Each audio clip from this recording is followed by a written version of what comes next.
नेपालले वेस्ट इन्डिजसँग 3 खेलको टी20 अन्तर्राष्ट्रिय सिरिज खेल्ने भएको छ। नेपाल क्रिकेट सङ्घ क्यानको आयोजनामा हुन लागेको यो ऐतिहासिक सिरिज आगामी सेप्टेम्बर 27 देखि 30 सम्म संयुक्त अरब इमिरेट्स UAE को शारजा क्रिकेट स्टेडियममा खेलिनेछ।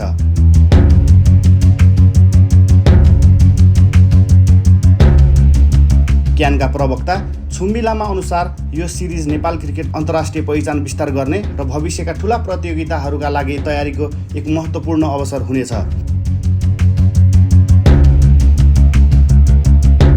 वेस्ट इन्डिज जस्तो 2 पटक टी20 विश्वकप विजेता टोलीसँग खेल्न पाउनु नेपाली क्रिकेटको लागि गौरवमय विषय हो।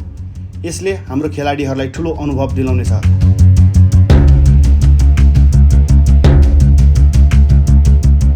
वेस्ट इन्डिज क्रिकेट बोर्डसँग सहकार्यमा तय भएको यो सिरिजले नेपाल र वेस्ट इन्डिज बीच पहिलो पटक आधिकारिक टी20 अन्तर्राष्ट्रिय श्रृङ्खला हुने हो।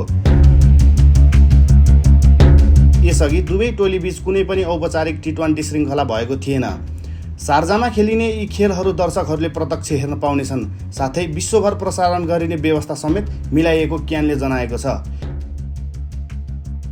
सिरिजको तालिका अनुसार पहिलो टी20I खेल सेप्टेम्बर 27 मा, दोस्रो खेल 28 मा र अन्तिम खेल सेप्टेम्बर 30 मा हुनेछ। सबै खेलहरू शारजा क्रिकेट स्टेडियममा स्थानीय समयअनुसार साँझ सुरु हुनेछ।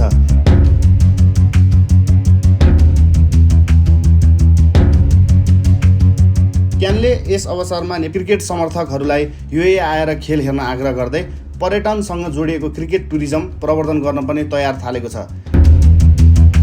नेपाल र वेस्ट इन्डिज बीचको यो ऐतिहासिक श्रृङ्खलाले नेपाली क्रिकेटको विकासमा नयाँ आयाम थप्ने विश्वास गरिएको छ।